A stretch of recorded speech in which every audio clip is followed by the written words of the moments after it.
Assalamualaikum warahmatullahi wabarakatuh. Di sebuah desa sejuk nan damai, berdirilah musola kecil yang setiap hari dipenuhi doa dan suara anak-anak mengaji. Tapi siapa sangka, hanya karena keserakahan dan ambisi dunia, musola itu dihancurkan dengan tangan sendiri oleh orang yang dulu mengizinkannya. Dan sejak hari itu, langit murka. Tanah menolak disentuh. Bangunan megah ambruk. Dan suara dari dunia yang tak terlihat mulai mengusik malam-malam sunyi. Apa sebenarnya yang terjadi? Benarkah ada azab nyata bagi mereka yang menggusur rumah Allah? Atau ini hanya kebetulan yang dibungkus dengan kejadian mistis? Simak kisah lengkapnya sampai akhir. Cerita ini bukan fiksi. Ini peringatan nyata, yang akan membuat bulu kudukmu berdiri dan hatimu menangis. Langit sore di desa Tirta Asih tampak tenang. Angin lembut menyapu permukaan sawah yang menguning. Di kejauhan, terdengar suara burung pipit bertengger di pucuk pohon randu yang menjulang. Di salah satu sudut desa, tepat di ujung jalan setapak yang membelah hamparan padi, berdiri sebuah musola mungil bernama Nurul Huda. Musola itu dibangun di atas sepetak tanah milik Haji Ridwan, seorang tokoh terpandang yang dulu dikenal dermawan dan baru kembali dari Tanah Suci 2 tahun lalu. Bangunan musola jauh dari kata mewah. Dindingnya hanya dari batu bata yang belum diplester, lantainya dari semen kasar, dan atapnya dari seng bekas sumbangan warga. Tapi suara azan, bacaan ikra, dan lantunan surat pendek dari anak-anak kecil tak pernah absen dari tempat itu. Awalnya, musola ini berdiri karena inisiatif Ustaz Halim dan beberapa warga. Mereka memberanikan diri menemui Haji Ridwan dan memohon izin untuk menggunakan tanah kosong di ujung sawah itu. Haji Ridwan saat itu menyambut dengan senyum, bahkan ikut menyumbang semen dan beberapa alat bangunan. Asal jangan minta akta atau sertifikat. Silakan kalian gunakan selama untuk ibadah, ucapnya ketika itu. Warga pun merasa tenang dan bahagia. Kini mereka tak perlu berjalan jauh ke masjid besar di desa sebelah. Setiap sore, anak-anak kecil datang membawa buku ikra. Bu Zahra, seorang janda tua yang sabar dan lembut, dengan setia menuntun mereka satu persatu. Suaranya pelan, tapi mengandung ketegasan yang meneduhkan. Sore itu, seorang anak bernama Malik duduk bersila di pojok musola, membaca surat Al-Fil dengan terbata-bata. Bu Zahra mengangguk perlahan, membenarkan bacaan Malik dengan sabar. Lalu terdengar suara azan maghrib berkumandang dari toa kecil di atas atap. Angin berhembus pelan, membawa suara itu ke seluruh penjuru desa. Namun tak jauh dari sana, di dalam rumah besar 2 lantai milik Haji Ridwan, suasana terasa berbeda. Di beranda yang luas, Haji Ridwan duduk bersandar di kursi rotan bersama putranya, Farhan, yang baru saja pulang dari kota setelah menyelesaikan studi arsitektur. Tatapan Farhan mengarah ke pojok tanah milik mereka, tempat musola Nurul Huda berdiri. Ia menyipitkan mata, lalu berkata pelan, "Ayah, sayang sekali tanah itu hanya digunakan untuk musola kecil. Nilai komersialnya besar kalau dibangun ruko." Haji Ridwan tak langsung menjawab. Ia hanya memandangi musola itu dalam diam. Suara azan yang dulu meneduhkan, kini terdengar menggema kosong di telinganya. Hatinya mulai berubah, entah karena desakan bisnis atau bisikan yang tak jelas asalnya. Dan sejak malam itu, pandangan Haji Ridwan terhadap musola di ujung sawah mulai berubah pelan-pelan. Tapi tidak ada satupun warga yang tahu bahwa kedamaian yang mereka nikmati selama ini sebentar lagi akan terguncang oleh sesuatu yang tak pernah mereka bayangkan. Malam itu, langit di desa Tirta Asih tampak gelap tanpa bintang. Haji Ridwan berbaring di ranjang kayu besar miliknya. Di samping tempat tidur, Farhan sibuk membuka laptop, menyusun kembali denah ruko yang tadi siang ia tunjukkan kepada ayahnya. Kalau ruko ini berdiri di lahan dekat sawah, kita bisa punya akses langsung ke jalan utama desa, ujar Farhan tanpa menoleh. Haji Ridwan tidak menjawab. Matanya setengah tertutup, tubuhnya mulai terasa berat, dan pikirannya perlahan larut dalam tidur. Namun, tidurnya malam itu tidak tenang. Dalam mimpinya, ia berdiri sendirian di tengah padang pasir yang luas. Angin kering menerbangkan pasir ke wajahnya. Matahari menyengat tanpa ampun, tapi ia tidak merasa panas. Di kejauhan, Tampak sebuah bangunan kecil berdiri sendiri. Bentuknya sangat mirip dengan musola Nurul Huda di tanah miliknya. Ia mencoba melangkah mendekat. Namun kakinya terasa berat seperti tertanam di pasir. Saat ia memaksa berjalan, tubuhnya membeku di tempat. Dari dalam musola itu, keluar sosok lelaki tua berjubah putih. Wajahnya bersih, matanya redup tapi tajam, dan tangannya terangkat ke langit. Di sekeliling musola, kobaran api melingkar, menyala-nyala dengan liar. Namun api itu tak menyentuh bangunan sama sekali. Haji Ridwan mencoba berteriak, tapi suaranya tak keluar. Tiba-tiba lelaki tua itu menoleh kepadanya dan berkata dengan suara menggema, "Jangan cabut berkah dari tanah yang telah disucikan." Haji Ridwan terbangun dengan napas memburu. Keringat membasahi dahinya meski malam terasa dingin. Ia duduk, menatap dinding kamarnya yang redup disinari lampu gantung. Jantungnya berdegup tak karuan. Ia memejamkan mata, mencoba menenangkan diri, menganggap semua itu hanya bunga tidur belaka. Namun sejak malam itu, ia mulai sering melihat hal-hal aneh. Saat melewati musola, ia merasa ada yang memperhatikannya dari balik dinding. Kadang ia mendengar suara mengaji padahal musola kosong. Bahkan ketika ia duduk di teras rumah, angin membawa bau wangi kayu cendana entah dari mana. Warga desa tak tahu apa-apa. Bagi mereka, musola Nurul Huda tetap seperti biasa. Tapi di balik dinding rumah megah Haji Ridwan, ada pergolakan batin yang mulai membakar pelan-pelan. Dan Farhan, yang terus mendesak pembangunan ruko, tak menyadari bahwa ayahnya sedang dihadapkan pada peringatan yang datang dari alam yang tak terlihat. Sementara itu, di musola, Bu Zahra tetap mengajar anak-anak dengan penuh semangat. Suara mereka bersahutan melantunkan surat pendek. Tapi satu malam, saat ia sedang merapikan sajadah, ia melihat sesuatu berdiri di luar jendela. Sosok hitam, tinggi, dan tak memiliki wajah. Hanya berdiri diam, menatap ke dalam. Bu Zahra beristighfar pelan dan menunduk. Saat ia mendongak lagi, sosok itu sudah menghilang. Pagi itu, kabut tipis masih menggantung di atas sawah ketika warga desa Tirta Asih dikejutkan oleh kejadian ganjil. Di depan pintu musola Nurul Huda, seekor kucing mati tergeletak dengan mata terbuka lebar dan lidah terjulur. Bulu-bulunya berdiri, dan tubuhnya seperti membeku dalam ketegangan yang tidak wajar. Anak-anak yang hendak mengaji pagi itu berlarian ketakutan. Beberapa di antara mereka menangis, memeluk kaki Bu Zahra yang baru saja tiba. "Bu, tadi ada bayangan hitam, besar, berdiri di ujung musola," ujar salah satu dari mereka dengan wajah pucat.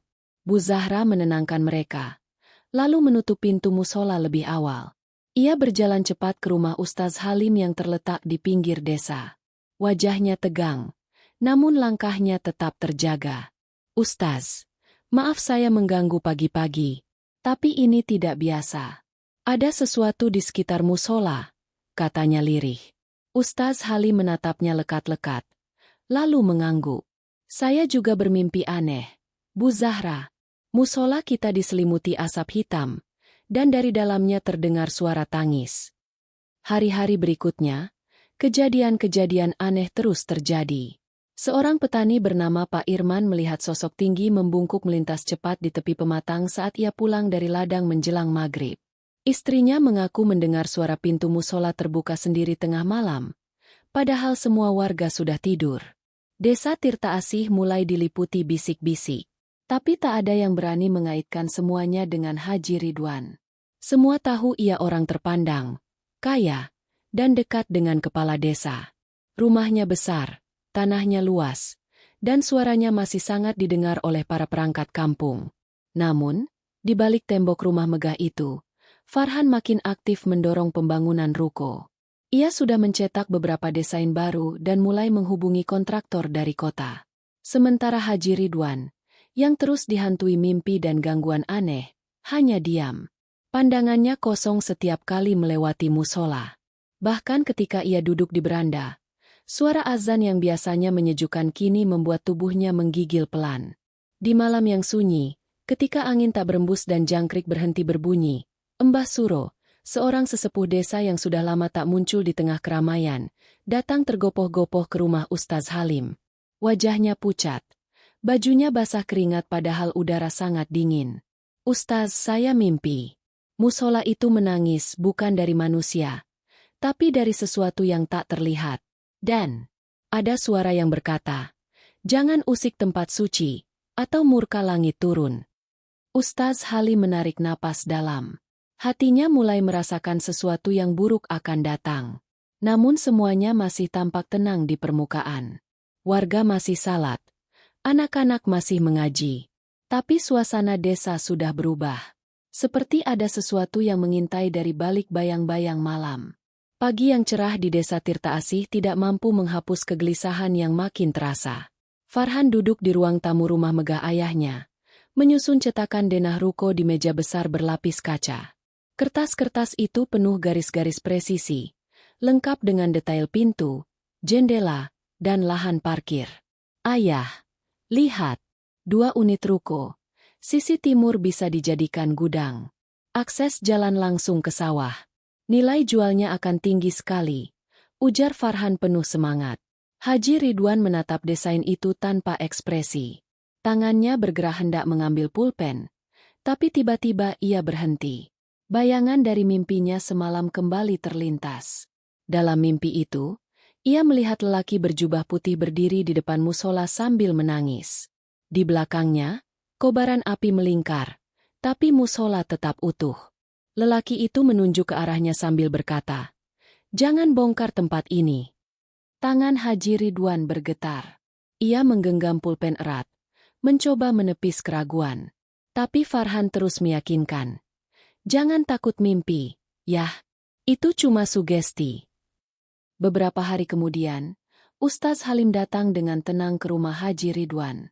Ia membawa mushaf kecil yang biasa disimpan di musola Nurul Huda. Di tangannya juga tergenggam seutas tasbih usang. "Pak Haji," ucapnya pelan, "tempat itu bukan hanya tempat ibadah. Itu tempat berkumpulnya doa-doa warga. Jangan digusur." Haji Ridwan menatap Ustaz Halim tajam. "Saya tidak perlu ceramah. Itu tanah saya. Sudah cukup saya diam selama ini." Ustaz Halim tidak menjawab. Angin sore masuk dari jendela, menggoyangkan tirai dan menyapu permukaan lantai dengan suara lirih. Di luar, awan menggantung kelabu padahal hari masih siang. Suara petir terdengar jauh, menggelegar pelan seolah menandakan sesuatu sedang menunggu waktunya. Hari berikutnya, beberapa pekerja bangunan dari kota datang membawa alat berat. Mereka mulai menyiapkan area di sekitar musola untuk dibongkar.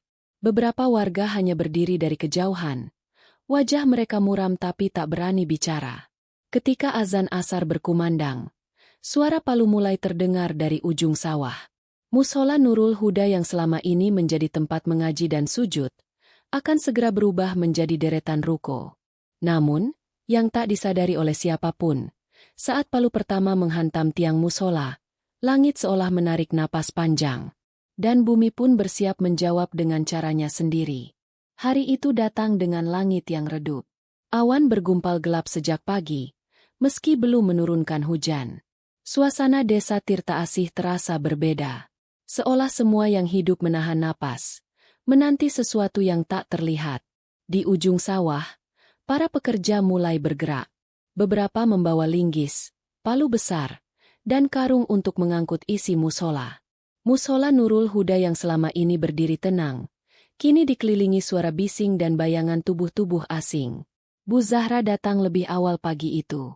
Ia berdiri di depan pintu musola, memandangi sajadah yang sudah ia lipat rapi malam sebelumnya.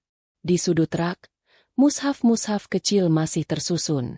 Ia menghela napas panjang dan berkata lirih, "Kalau ini hari terakhirmu, semoga Allah jaga yang pernah kau simpan." Para pekerja masuk. Satu persatu barang-barang musola dimasukkan ke dalam karung. Al-Quran, Iqra, dan tasbih dilempar begitu saja, bercampur dengan debu dan serpihan kayu. Beberapa warga yang menyaksikan dari jauh menunduk, tak sanggup berkata apa-apa.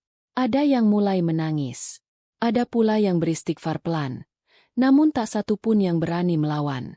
Palu pertama menghantam tiang utama musola. Suaranya nyaring, memantul hingga ke pemukiman. Tiang itu retak. Lalu palu kedua. Dinding sebelah timur roboh perlahan, mengeluarkan debu dan serpihan batu bata. Saat atap seng hendak ditarik dengan kawat, angin kencang mendadak datang dari arah utara. Daun-daun beterbangan, pasir menghempas wajah para pekerja. Langit berubah lebih gelap meski jam baru menunjukkan pukul 10 pagi. Mandor proyek berteriak, "Lanjut saja. Kalau alat rusak, pakai tangan. Bongkar semua." Pekerja ragu, tapi tetap menggoyang sisa dinding. Batu bata jatuh berserakan. Mimbar kayu dihancurkan dengan kapak besar. Dalam proses itu, salah satu mushaf terjatuh dari karung dan tak sengaja terinjak sepatu pekerja. Tiba-tiba petir menyambar. Suaranya memekakan telinga. Tanah bergetar sebentar seperti dihentak sesuatu dari dalam bumi. Para pekerja terhuyung. Ada yang hampir jatuh. Ada pula yang spontan menengok ke langit. Tapi tidak ada hujan. Hanya awan gelap menggantung tanpa arah. Di kejauhan, dari balik batang bambu, Mbah Suro berdiri terpaku. Matanya menatap lurus ke arah musola yang kini tinggal separuh berdiri. Bibirnya gemetar. Namun ia tidak berkata apa-apa. Tangannya memegang erat tasbihnya. Menggulungnya cepat seolah sedang melawan sesuatu yang tak kasat mata. Hari itu, musola Nurul Huda tak lagi berdiri. Tapi keheningan setelahnya jauh lebih mencekam daripada dentuman palu. 2 hari setelah musola Nurul Huda rata dengan tanah, suasana desa Tirta Asih terasa seperti kehilangan ruh. Udara pagi menjadi berat. Burung-burung yang biasa berkicau di sekitar pematang sawah tak lagi terdengar. Bahkan pepohonan pun tampak enggan bergoyang. Farhan mengendarai sepeda motornya menuju kantor kecamatan untuk mengurus izin pembangunan ruko. Jalanan lengang, aspal kering tanpa hambatan.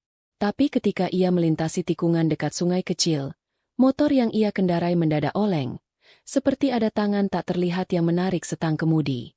Farhan terjatuh. Tubuhnya terguling ke sisi jalan dan kepalanya menghantam batu besar. Ia tidak sadarkan diri. Warga yang menemukannya panik. Ia segera dibawa ke klinik terdekat dengan darah mengalir dari pelipisnya. Luka di dahinya menganga. Namun yang membuat merinding adalah bekas goresan panjang di pundaknya. Seperti cakaran tangan, padahal tak ada apapun di sana. Haji Ridwan yang mendapat kabar itu segera datang. Wajahnya pucat. Namun matanya tetap keras. Ia menatap Farhan yang terbaring dengan infus menancap di lengan. Lalu berbalik menuju dukun yang dikenal memiliki kemampuan spiritual dari desa sebelah. Malamnya, di bekas lokasi musola, ritual dimulai. Dupa menyala, asap mengepul, dan mantra dilantunkan dalam bahasa yang tak dipahami. Sang dukun meneteskan cairan hitam dari kendi ke tanah bekas mihrab. Namun sesuatu yang tak terduga terjadi. Tanah itu bergetar. Lalu dari lubang kecil tempat cairan dituangkan, keluar cairan merah pekat seperti darah segar. Dukun itu mundur 3 langkah. Wajahnya langsung berubah pucat. "Ada yang lebih kuat dari saya di tempat ini," ucapnya dengan suara serak. "Ini bukan tanah biasa. Ini tanah yang pernah diberkahi. Dan sekarang, ia menolak untuk disentuh." Haji Ridwan membentak, "Saya bayar mahal. Lanjutkan saja." Tapi sang dukun hanya menatapnya dengan ngeri. Ia memungut kendi dan berkata, "Maaf, saya tidak sanggup. Kalau dilanjutkan, nyawa yang jadi taruhannya." Dukun itu pergi meninggalkan lokasi dengan langkah terburu-buru. Sisa dupa masih mengepul di udara. Angin malam berembus membawa bau anyir yang samar, lalu lenyap begitu saja. Namun bukan itu yang membuat malam itu terasa lebih berat dari biasanya. Haji Ridwan, yang berdiri sendiri di atas tanah bekas musola, menatap langit dan berkata lirih, "Semakin besar gangguan, semakin besar keberhasilan." Tanpa sadar, kalimat itu menjadi tantangan bagi langit. Dan jawaban dari langit, tinggal menunggu waktu. Pagi itu, desa Tirta Asih diselimuti mendung tipis yang menggantung rendah. Udara terasa berat. Seolah langit menunggu sesuatu yang belum selesai. Di atas bekas tanah musola Nurul Huda, pembangunan ruko terus berlanjut. Kerangka baja sudah berdiri, semen dicor, dan beberapa tukang mulai memasang jendela besar di lantai 2. Haji Ridwan datang mengenakan kemeja putih dan peci barunya. Di belakangnya, Farhan membawa kamera untuk mendokumentasikan progres bangunan. Bangunan ini akan jadi pusat usaha kita, ucap Farhan sembari naik tangga kayu yang mengarah ke lantai atas. Haji Ridwan mengikuti dengan langkah mantap. Dari lantai 2, terlihat pemandangan sawah dan pemukiman warga. Farhan menunjuk ke sudut bangunan. Kita bisa pasang papan nama besar di sini, Ayah. Nanti kelihatan dari jalan utama. Namun sebelum Haji Ridwan sempat menjawab, terdengar suara berderak halus dari bawah lantai. Debu jatuh dari langit-langit. Lalu lantai tempat mereka berpijak bergetar pelan, seperti diguncang gempa ringan. Pak Haji, turun. Bangunannya goyang. Teriak salah satu tukang dari bawah. Farhan panik. Ia segera menarik lengan ayahnya. Tapi saat mereka berbalik, tangga kayu yang mereka naiki sudah patah. Tak ada jalan turun. Getaran makin kuat. Suara besi berderit dan kerangka bangunan bergoyang. Salah satu pilar utama retak membelah. Farhan berteriak, "Ayah, tiarap, tiarap." Tapi semuanya terjadi terlalu cepat. Dalam hitungan detik, bagian timur bangunan runtuh. Besi dan semen ambruk menimpa lantai 2. Debu membumbung ke udara, menutup pandangan siapapun yang ada di sekitar. Suara kayu patah, logam bengkok, dan teriakan menggema bercampur menjadi satu. Para tukang segera berhamburan, berusaha mencari pertolongan. Selama 4 jam, mereka menggali dengan sekop, tangan, bahkan cangkul. Debu masih mengambang. Tak ada suara dari dalam reruntuhan. Hingga akhirnya, tubuh Haji Ridwan ditemukan tertindih balok besar. Wajahnya lebam, tubuhnya penuh luka. Tapi yang membuat semua terdiam, tubuh itu dalam posisi sujud. Tak ada setetes darah pun keluar. Namun dari tubuhnya tercium bau menyengat seperti daging terbakar. Bau itu menusuk hidung, membuat beberapa orang mundur dan menutup mulut. Farhan ditemukan tak jauh dari sana, pingsan dan terisak. Ketika siuman, ia hanya bisa berkata berulang kali, "Aku minta maaf, aku minta maaf." Kabar kematian Haji Ridwan menyebar cepat. Bahkan mereka yang dulu membelanya kini hanya diam, menunduk, dan beristighfar. Tidak ada yang berani menyentuh jasadnya selepas maghrib. Dan malam itu, tanah tempat ruko berdiri kembali sunyi. Tapi bisikan dari langit belum selesai. Setelah runtuhnya bangunan ruko dan wafatnya Haji Ridwan, suasana desa Tirta Asih berubah drastis. Udara pagi yang biasa sejuk kini terasa lembab dan menekan. Burung-burung tak lagi hinggap di pohon-pohon sekitar lokasi bekas musola. Bahkan rumput pun tak mau tumbuh di tanah itu. Setiap kali warga melintasi area tersebut, mereka menunduk dan mempercepat langkah. Tak ada yang berani berbicara keras. Seolah ada yang sedang tidur di bawah tanah dan tak boleh dibangunkan. Malam harinya, Mbah Suro duduk di teras rumahnya yang menghadap ke arah reruntuhan.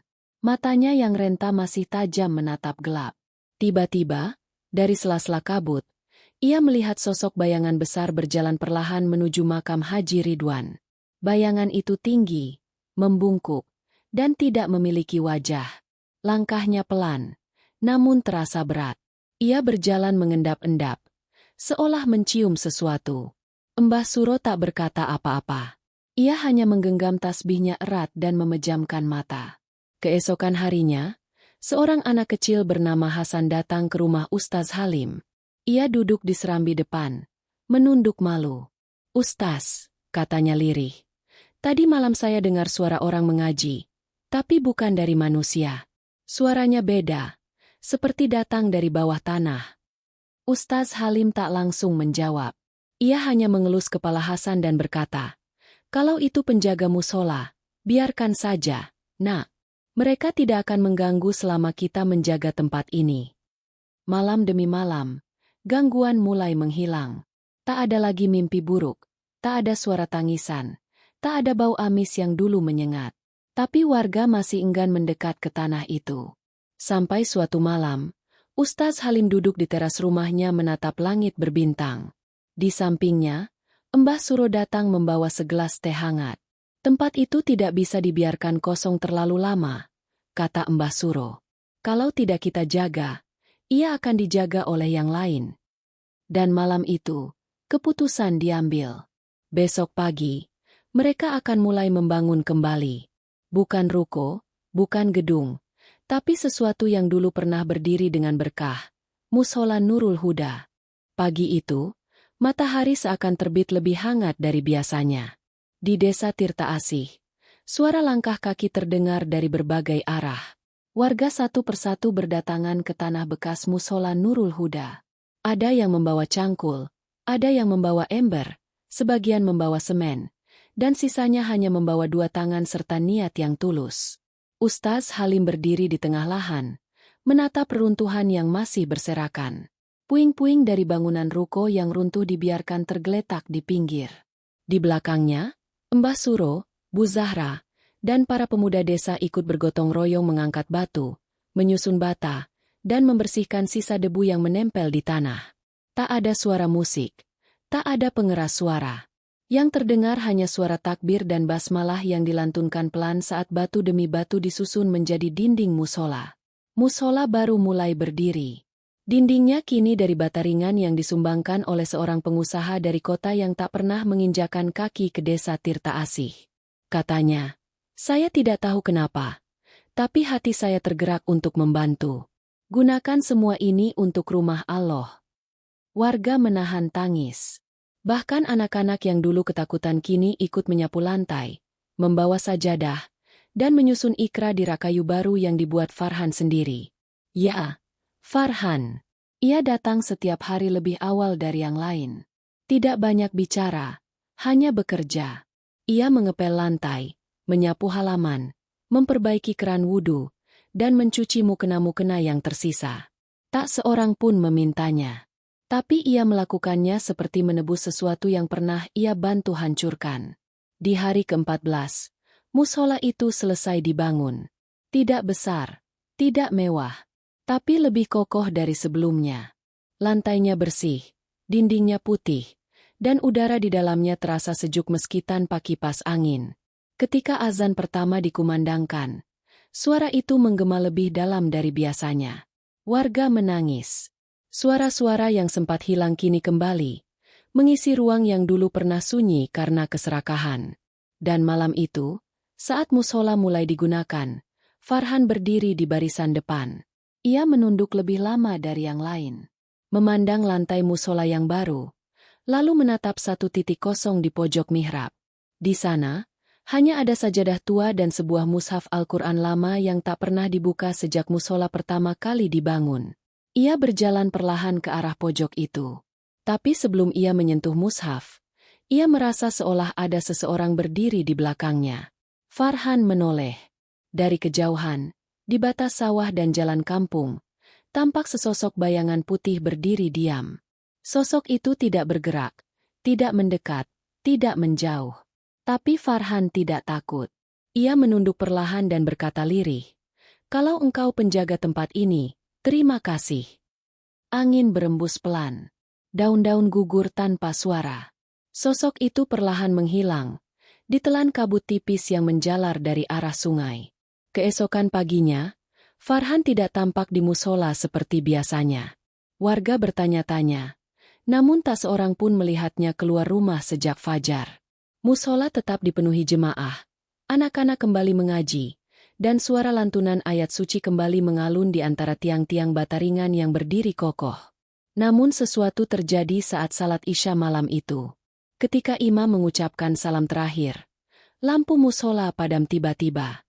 Kegelapan menyelimuti ruangan selama 2 detik. Sunyi, tanpa suara. Lalu dari bawah mihrab, cahaya keemasan muncul. Cahaya itu membentuk lingkaran yang perlahan menyebar ke seluruh ruangan. Tidak menyilaukan, tapi menghangatkan. Anak-anak tersenyum. Para orang tua menangis.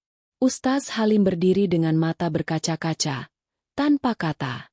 Beberapa hari kemudian, saat warga membersihkan tanah di sudut mushola, mereka menemukan sesuatu yang terkubur rapi. Sebuah kotak kayu tua terbungkus kain putih. Di dalamnya, ada segumpal tanah kering yang baunya harum seperti kasturi, sehelai sajadah lusuh bertuliskan Subhanallah, dan satu mushaf tua yang tak pernah disentuh air atau debu. Mushaf itu kemudian diletakkan di rak utama musola. Warga sepakat untuk tidak menyentuh halaman terbuka bekas mihrab lama. Di titik itu, hanya satu sajadah tua yang dibiarkan terbentang. Suatu malam, Hasan, anak dari kampung sebelah yang sering salat di musola, menunggu adzan Isya sambil duduk sendirian. Ia melirik jam tangannya, lalu menatap ke arah halaman kosong musola. Hanya semenit kemudian, ia merasa ada seseorang berdiri di sampingnya. Perlahan ia menoleh. Seorang kakek tua berjubah putih dengan sorban melilit leher berdiri di sana. Wajahnya teduh, matanya redup tapi tajam. Kakek itu mengusap kepala Hasan dengan lembut dan berkata dengan suara dalam yang bergema, "Kamu bukan dari sini, tapi hatimu mencari kebenaran." Hasan hanya bisa mengangguk. Dan malam itu, sebelum pulang ke kotanya, ia menulis satu kalimat di buku catatannya. Musola ini tidak dijaga manusia, tapi dijaga oleh langit, oleh waktu, dan oleh doa-doa yang tak pernah putus dari tanah yang pernah disakiti. Beberapa tahun kemudian, musola Nurul Huda semakin hidup. Bukan karena bangunannya, tapi karena jiwanya. Karena air mata yang pernah membasahi lantainya. Karena seorang anak yang datang lebih awal untuk membersihkan sajadah. Dan karena penjaga yang tak pernah tidur, yang hadir bukan dalam bentuk, tapi dalam cahaya, doa, dan keikhlasan.